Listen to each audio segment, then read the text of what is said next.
পূর্বের ক্লাসেই পরিবেশ আন্দোলন সম্পর্কে বিভিন্ন আন্দোলন আমি তুলে ধরেছিলাম। সেই আন্দোলনগুলি এক এক করে আমি আলোচনা করতে শুরু করেছি আর কি। আজকের ক্লাসে চিপকো আন্দোলন সম্পর্কে আমরা জানব এবং সেই আন্দোলন থেকে কতগুলো প্রশ্ন হয়ে থাকে সেই প্রশ্নগুলো আমরা আজকে আলোচনা করব।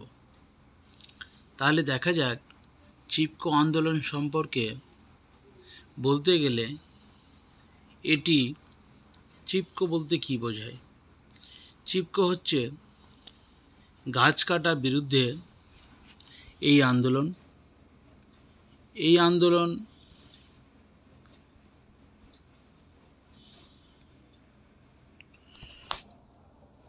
এটি হচ্ছে গাছ কাটার বিরুদ্ধে এটি আন্দোলন হয়েছিল। এটি হয়েছিল 1970-এর দশকে। মূলত 1973 সালে এপ্রিল মাসে উত্তরাখণ্ডের গাড়োয়াল জেলাতে গাছ কাটার বিরুদ্ধে একটি আন্দোলন গড়ে উঠেছিল। এটি চিপকো আন্দোলন নামে পরিচিত। ঠিক আছে।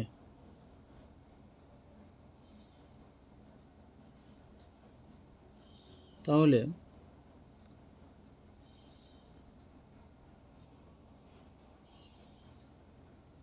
এটি হচ্ছে চিপকো আন্দোলন নামে পরিচিত। বোঝা গেল? চিপকো কথাটার অর্থ হচ্ছে জড়িয়ে ধরা বা চেপে ধরা। চিপকো কথার অর্থ হচ্ছে জড়িয়ে ধরা বা চেপে ধরা। ঠিকাদাররা যখন গাছ কাটতে আসতো তখন গ্রামে মহিলারা সেই গাছগুলোকে জড়িয়ে ধরত।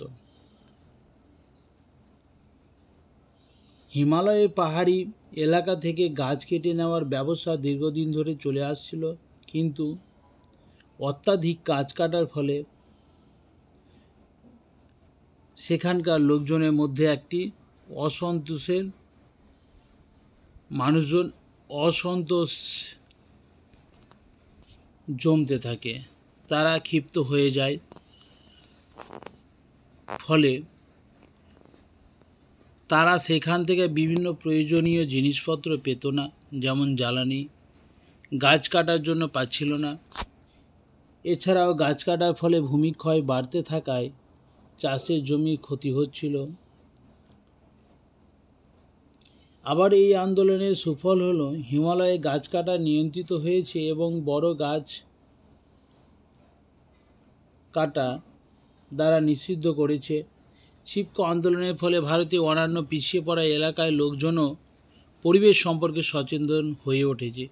অর্থাৎ এই পাহাড়ি অঞ্চলে গাড়োয়াল এলাকায় যে গাছ কাটা নিয়ে আন্দোলনটা হয়েছিল, সেই আন্দোলনের ফলে সারা দেশে লোকজন সচেতন হয়েছে এই গাছ কাটাকে নিয়ে। গান্ধীবাদী নেতা শ্রী সন্দুলাল বহুগুণা।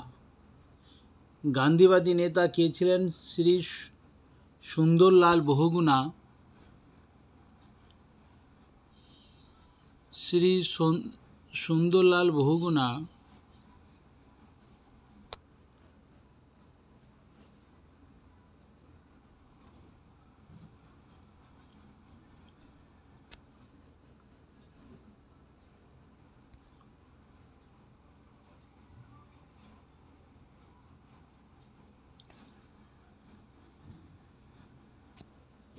সুন্দরলাল বহুগুণা এবং শ্রী চণ্ডীপ্রসাদ ভাট চিপকো আন্দোলনের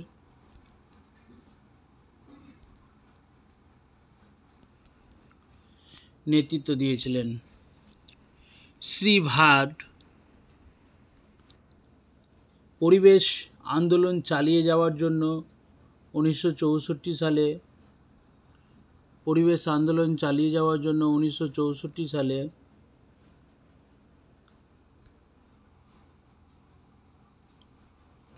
1964 সালে কি করেছিলেন? দশলি গ্রাম স্বরাজ মণ্ডল নামে একটি সমবায় সংস্থা গড়ে তুলেছিলেন। তাহলে চিপকো আন্দোলনে আমরা এটুকু জানলাম। মুদ্রা কথা বা মেন কথা যেটা হচ্ছে সেটা হচ্ছে অত্যাধিক গাছ কাটার ফলে পরিবেশের বিভিন্ন দিক দিয়ে ক্ষতি হতো এবং সেই ক্ষতির হাত থেকে পরিবেশকে বাঁচিয়ে তোলার জন্য সেখানকার মহিলারা গাছকে চিপকে ধরে থাকতো বা জড়িয়ে ধরে থাকতো, ফলে এই আন্দোলনের নাম চিপকো আন্দোলন হয়েছিল। তাহলে এখান থেকে কি কি প্রশ্ন স্বাভাবিকভাবে হতে পারে সেটা আমরা একটু দেখে নেব। এই প্রশ্নগুলি পশ্চিমবঙ্গের প্রাথমিক টেট এবং সেন্ট্রাল টেট ছাড়াও বিভিন্ন পরীক্ষার আন্দোলন থেকে, পরিবেশ আন্দোলন থেকে একটি প্রশ্ন এসে থাকে। তাই আমাদের খুব মনোযোগ সহকারে পরিবেশ আন্দোলনে, পরিবেশে যে বিভিন্ন আন্দোলনগুলো গড়ে উঠেছিল সেই আন্দোলনগুলো যত্ন সহকারে আমাদের একটু দেখতে হবে আর কি, পড়তে হবে। সেটা আমরা ভালোভাবে পড়তে গেলে এখান থেকে 1 নম্বর অতি অবশ্যই পাব। যাই হোক, এবার আমরা চিপকো আন্দোলন থেকে কতগুলো এসিকিউ কোশ্চিন আমার করা আছে, যে যদিও পরীক্ষায় এমসিকিউ টাইপের কোশ্চিনগুলো এসে থাকে, আমি এসিকিউ কোশ্চিনটাই করেছি সরাসরি উত্তর। তাহলে এসিকিউ উত্তরের দেখা যাক যে চিপকো আন্দোলন কবে শুরু হয়েছিল। এটা আমরা যদিও চিপকো আন্দোলন কত সালে কবে শুরু হয়েছিল, এটা হচ্ছিল 1730 খ্রিস্টাব্দে। সর্বোদয় আন্দোলন কত সালে শুরু হয়? 1964 সালে। সর্বোদয় আন্দোলন কত সালে শুরু হয়েছিল? সেটা হচ্ছে 1964। সর্বোদয় আন্দোলনে সর্বপ্রথম বড় অংশগ্রহণকারী কারা ছিলেন? গ্রামবাসীরা। কারণ এই আন্দোলন আগে গ্রহণ করেছিল, আগে এগিয়ে এসেছিল গ্রামবাসীরা। বোঝা গেল? কোন আন্দোলন? সর্বোদয় আন্দোলনের সবচেয়ে বড় অংশকারী হলো গ্রামের মহিলারা। কত সালে চিপকো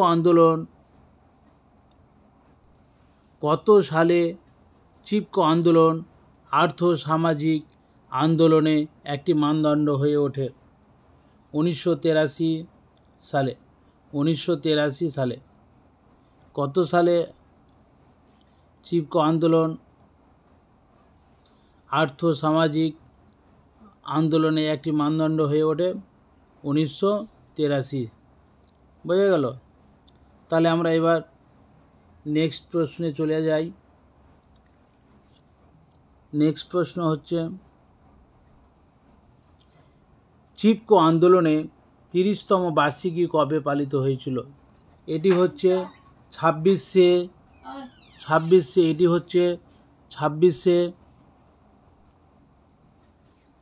এখানে হচ্ছে চিপকো আন্দোলনের 30তম যে বার্ষিকীটি পালন করা হয়েছিল সেটা কত সালে করা হয়েছিল? এটি হয়েছিল 26শে মার্চ 2004 সালে। ঠিক আছে? তাহলে নেক্সট প্রশ্ন, আধুনিক ভারতে চিপকো আন্দোলন কত সালে শুরু হয়? আধুনিক ভারতে, বর্তমানে ভারতে চিপকো আন্দোলন কত সালে শুরু হয়েছিল? 1973 সালে এটি শুরু হয়েছিল। এটি শুরু হয়েছিল কত সালে? 1973 সালে। এটি শুরু হয়েছিল 1973 সালে। বোঝা গেল? তাহলে নেক্সট প্রশ্নে আমরা যাই। চিপকো আন্দোলনে নেক্সট প্রশ্ন হচ্ছে,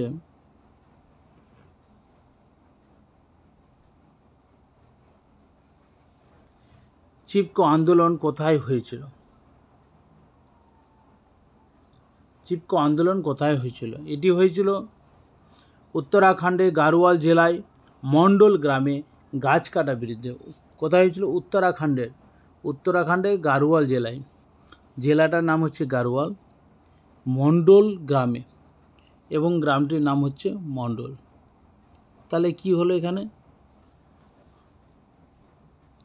এখানে হলো উত্তরাখণ্ড একটি রাজ্যের নাম, বোঝা গেল। গাড়োয়াল হচ্ছে একটি জেলার নাম এবং গ্রামটির নাম হচ্ছে মণ্ডল গ্রাম। উত্তরাখণ্ডের গাড়োয়াল জেলায় মণ্ডল গ্রামে হয়েছিল এটি, এবং এটি হয়েছিল গাছ কাটার বিরুদ্ধে। তাহলে নেক্সট প্রশ্নে আমরা যদি যাই, চিপকো কথার অর্থ কী? চিপকো কথার অর্থ হচ্ছে, এর আগেই আমরা আলোচনা করেছি, জড়িয়ে ধরা বা চেপে ধরা। কারণ সেই সময় যখন গাছ কাটতে এসেছিল তখন গ্রামের মহিলারাই সাধারণত গাছকে জড়িয়ে ধরেছিল বা চেপে ধরেছিল। তাই চিপকো কথার অর্থটি হলো জড়িয়ে ধরা বা চেপে ধরা। নেক্সট প্রশ্নে আমরা যাই, চিপকো আন্দোলনের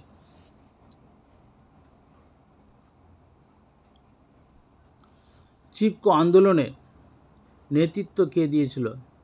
চিপকো আন্দোলনের নেতৃত্ব কে দিয়েছিল? ঠিক আছে, এখানে নেতৃত্ব দিয়েছিল গান্ধীবাদী নেতা, আমরা পূর্বেই আলোচনা করেছি, শ্রী সন্দুলাল বহুগুণা। তাহলে শ্রী সন্দুলাল বহুগুণা এবং শ্রী চণ্ডী প্রসাদ ভাট। তাহলে কে কে ছিল? শ্রী সন্দুলাল বহুগুণা এবং শ্রী প্রসাদ চন্দ্র ভাট, এরা দুজন চিপকো আন্দোলনের নেতৃত্ব দিয়েছিলেন। ঠিক আছে, নেক্সট প্রশ্ন হচ্ছে, শ্রী ভাট পরিবেশ আন্দোলন চালিয়ে যাওয়ার জন্য একটি সমবায় সংস্থা গড়ে তুলেছেন, তার নাম কি? দশরী গ্রাম স্বরাজ যোজনা। নামটা কি? দশরী গ্রাম স্বরাজ যোজনা। দশরী গ্রাম স্বরাজ যোজনা। শ্রী ভাট পরিবেশ আন্দোলন চালিয়ে যাওয়ার জন্য একটি সংস্থা গড়ে তুলেছিলেন, সেটির নাম হচ্ছে দশরী গ্রাম স্বরাজ মণ্ডল। বোঝা গেল? এবার আমরা নেক্সট প্রশ্নে আবার চলে আসি।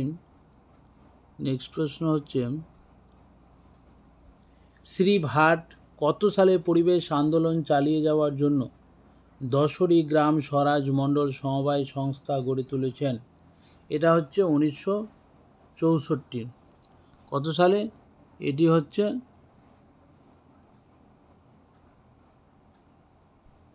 1964 সালে। বোঝা গেল? চিপকো আন্দোলন অন্য কোন আন্দোলনকে অনুপ্রাণিত করেছিল? চিপকো আন্দোলন করেছিল আপ্লিকো আন্দোলনকে অনুপ্রাণিত করেছিল। চিপকো আন্দোলন আপ্লিকো আন্দোলনকে অনুপ্রাণিত করেছিল। ঠিক আছে, তাহলে এই 12টি প্রশ্ন আমরা চিপকো আন্দোলন থেকে যদি করে নিতে পারি, তাহলে চিপকো আন্দোলনের মধ্যে সাধারণত যে প্রশ্নগুলো হয়ে থাকে, আশা করি এর মধ্যে আমরা সেটা পেয়ে যাব।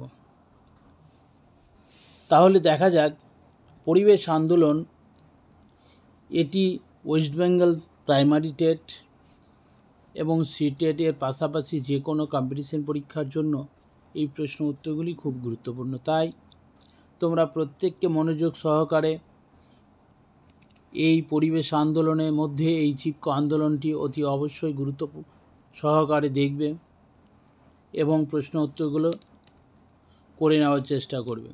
কারণ এইগুলো করে নিলে সাধারণত এর বাইরে কিছু আর পড়ার প্রয়োজন পড়বে না। প্রয়োজনে আমার ফেসবুক আছে, মণ্ডল স্যার বলে একটি পেজ আছে, সেই পেজে ফলো করতে পারে। এবং প্রয়োজনে এখানে একটি হোয়াটসঅ্যাপ নাম্বার আছে, এই হোয়াটসঅ্যাপ নম্বরেও তোমরা যোগাযোগ করতে পারো, বা টেলিগ্রাম নম্বর আছে, এই নম্বরেও যোগাযোগ করতে পারো। ঠিক আছে, নম্বরটি আবার বলছি, 90 64 49 307। আজকে তাহলে এই পর্যন্ত। ঠিক আছে, পরবর্তী ক্লাস আবার পাবে।